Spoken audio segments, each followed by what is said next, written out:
수넴 여인 편입니다. 수넴에 사는 여인으로 소개된 그녀는 관대하고 대접하기를 좋아하며 부유하고 유능한 여인으로 하나님의 선지자 중 한 명에게 큰 친절을 베풀었습니다. 그녀는 유대인 여인이며 나이 많은 남편과 살고 있었습니다. 열왕기하 4장 8절에 하루는 엘리사가 수넴에 이르렀더니 거기 한 귀한 여인이 그를 강권하여 음식을 먹게 하였으므로 엘리사가 그곳을 지날 때마다 음식을 먹으러 그리로 들어갔다고 성경은 기록했습니다. 그녀의 집 근처에 있는 길을 자주 오가는 사람들 중에 눈에 띄는 선지자가 있었습니다. 그는 가장 개성 있는 인물로 엘리야 선지자의 후계자인 엘리사 선지자였습니다. 어느 날 수넴 여인은 선지자 엘리사에게 식사를 함께 하자고 초대했습니다. 그리고 그녀는 남편에게 말했습니다. 옥상에 작은 방을 하나 만들어서 그가 우리에게 올 때마다 거기에 머물 수 있도록 침대와 탁자와 촛대를 준비하자고 했습니다. 그녀의 친절에 감동한 엘리사는 사환 게하시에게 그녀를 위해 도움을 줄 수 있는 것을 알아보라고 했습니다. 엘리사는 하나님의 대변자로서 왕과 고위직에 영향을 미칠 수 있는 강력한 영적 권위를 가진 인물이었습니다.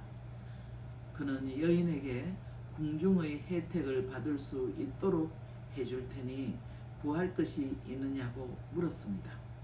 수넴 여인은 아무것도 부족한 것이 없다고 말했습니다. 엘리사는 사환에게 그럼 이 여인을 위해 무엇으로 보답해줘야 할꼬? 이때 게하시는 한 가지 분명한 사실을 지적했습니다. 이 여인에게는 아들이 없고 그녀의 남편은 늙었으므로 가문을 이어갈 후계자가 없습니다.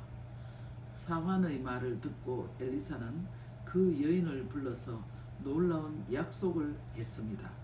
내년 이맘때쯤에 당신은 아들을 품에 안게 될 것입니다. 아니요, 내 주 하나님의 사람이여, 당신의 계집종을 속이지 마옵소서. 그러나 1년 후 엘리사가 예언한 대로 그 여인은 아들을 낳았습니다. 하나님께서는 그녀의 마음속에 숨겨진 소망을 이루어 주셨습니다. 몇 년 후 어느 날 하인이 어린 아들을 품에 안고 집으로 왔는데 아이가 들에서 곡식 빼는 아버지 곁에 있었는데 머리가 아프다고 했습니다. 아마도 햇빛 아래 너무 오래 있었던 것 같습니다. 어머니가 아이를 무릎에 앉히고 얼굴을 쓰다듬으며 진정시키는데 정오 무렵 아이는 숨을 거두었습니다. 그녀는 아무 말 없이 아이의 시신을 엘리사의 방으로 옮겨 침대 위에 눕혀두고 문을 닫고 나와서 남편에게 부탁했습니다. 하나님의 사람에게 급히 갔다 올 테니 시종 한 명과 나귀 한 마리를 보내달라고 요청했습니다. 남편이 묻기를 월삭도 아니고 안식일도 아닌데 어찌하여 선지자를 찾아가느냐고 물었습니다. 그녀는 남편에게 아이가 죽었다는 말을 하지 않고 괜찮아요 라고 대답합니다. 그녀는 시종에게 나귀를 빨리 몰아서 갈멜산으로 달려갈 것을 재촉합니다.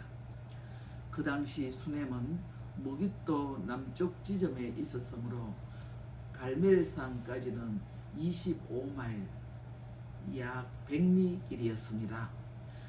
하나님의 사람이 멀리서 달려오는 그녀를 알아보고 사환 게하시에게 수넴 여인이 오고 있으니 달려가서 평안하냐고 안부를 물으라고 말합니다.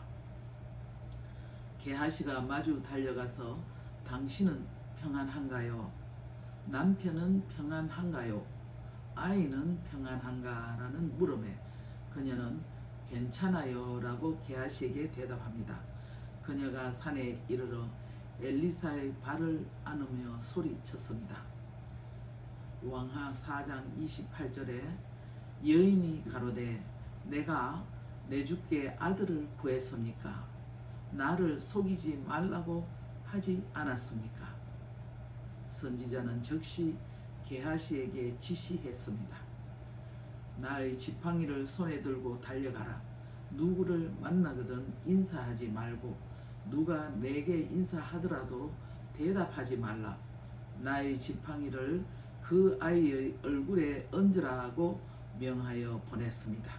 그러나 그 여자는 엘리사가 꼭 가야 한다고 고집합니다.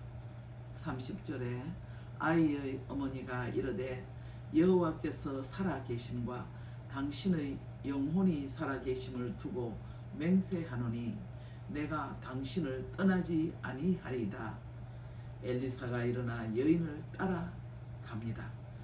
게하시가 그들보다 먼저 가서 지팡이를 그 아이의 얼굴에 놓았으나 소리도 없고 듣지도 아니하는지라 돌아와서 엘리사를 맞아 말하기를 아이가 깨지 아니하였나이다. 엘리사가 들어가 보니 자기 침상에 눕혀진 아이는 죽어 있었습니다. 엘리사는 아이와 둘만 있고 문을 닫았습니다. 여호와께 기도하여 아이의 몸에 자신의 몸을 엎드려서 입, 눈, 손을 아이와 서로 맞닿도록 했습니다. 이렇게 2번 반복하며 얼마의 시간이 흘렀을 때 아이는 재채기를 7번 하고 눈을 떴습니다. 여인을 불러서 아들을 데리고 가라 하니 여인이 엘리사의 발 앞에서 땅에 엎드려 절하고 아들을 안고 나갔다고 성경은 말합니다. 이 시대의 여인들이 수넴 여인의 지혜로움과 믿음의 행위를 보면서 도전받기를 원합니다. 그녀의 엄청난 슬픔에 짓눌려 쓰러지기보다는 하나님의 기적을 추구하며 용기 있게 행동했습니다. 어쩌면 지난날 사르밧 과부의 아들을 살린 엘리야의 이야기를 들었을 것입니다.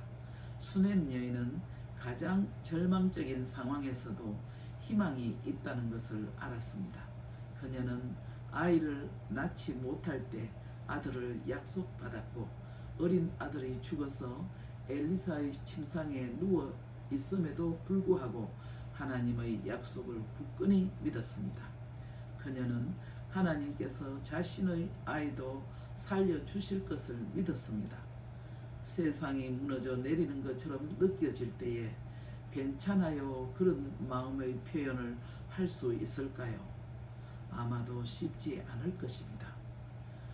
끔찍한 상황 속에서 하나님이 베푸신 은혜와 말씀을 믿고 은행이 지혜로웠던 수넴 여인의 위대한 신앙은 우리에게 강력한 메시지를 줍니다. 이스라엘은 예로부터 가뭄이 주기적으로 자주 발생하므로 물이 부족했습니다. 후에 엘리사는 다가오는 가뭄을 예언하며 피할 길을 알려주었습니다. 그녀는 7년 가뭄이 끝나고 고향으로 돌아왔을 때 그녀의 토지는 다른 사람이 차지하고 있었습니다. 이 문제도 하나님의 역사하심으로 해결받게 되는 것을 열왕기하 8장 1절에서 6절에 기록하고 있습니다. 우리는 나 자신에게만 집중하다 보면 다른 사람들의 필요를 간과하는 경향이 있습니다. 많은 사람들은 어려움의 해결을 돈으로만 생각하는 예를 봅니다. 돈은 일만하게 뿌리라고 성경은 기록했습니다. 그렇습니다.